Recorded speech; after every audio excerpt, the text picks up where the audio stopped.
Golf is a difficult game to master, but fortunately, all golf instruction is consistent, and once you learn one concept, you can be sure that every teacher, book, and video you watch from then on will be completely consistent with that one concept.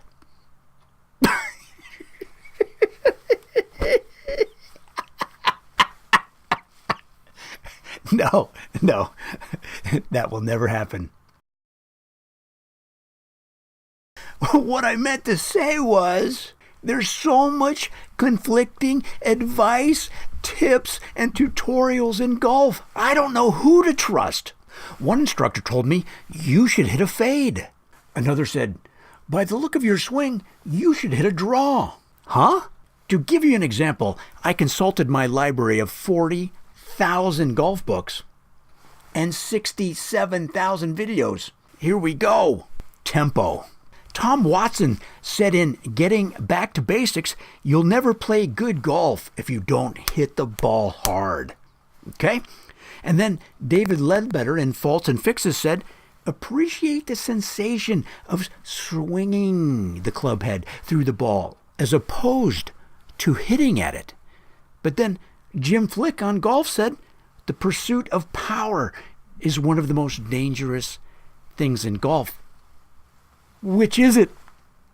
Who do I trust? How about the Downswing in a private lessons segment in Golf Magazine?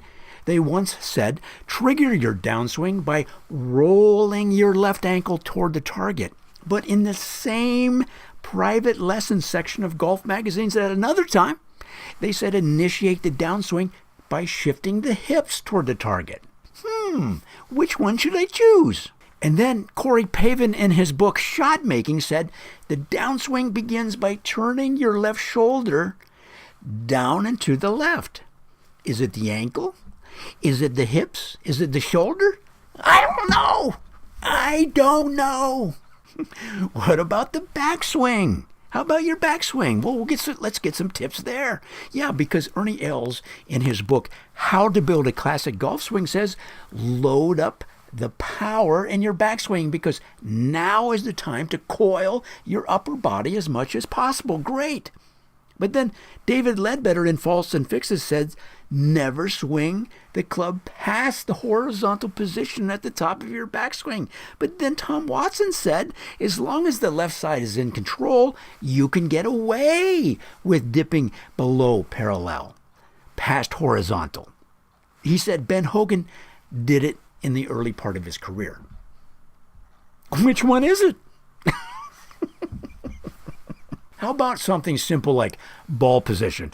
In the same book, Getting Back to Basics, Tom Watson said some great golf minds like Jack Nicklaus and Ben Hogan advocate one standard ball position just inside or opposite the left heel.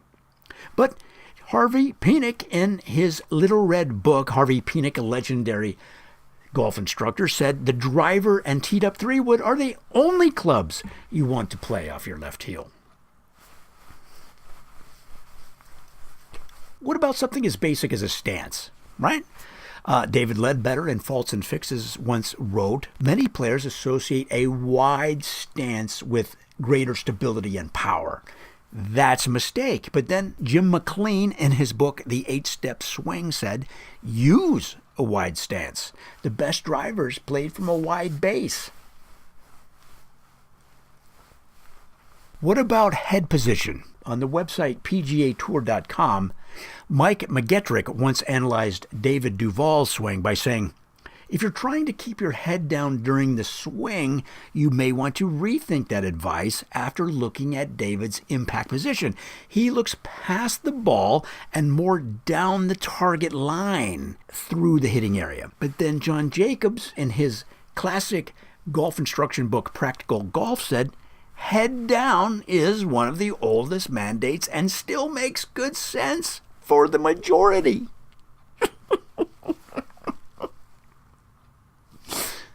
Oh, I really need to take my pills. How about putting, right? Drive for show, putt for dough. Well, listen to this passage from Master Your Short Game by Tony Johnstown. You only have to look at the wide variety of putting styles on tour to realize, this was written a while back so you can tell. You only have to look at the wide variety of putting styles on tour to realize that there are no set rules when it comes to putting.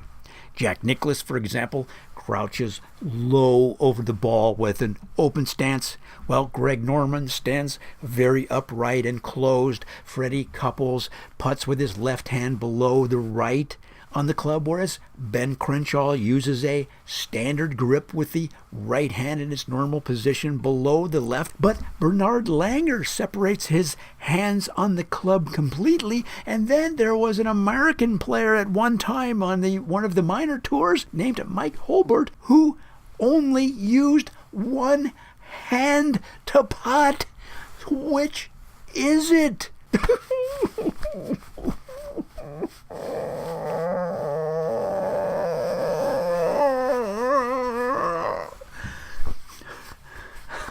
You know, it's all crystal clear as mud.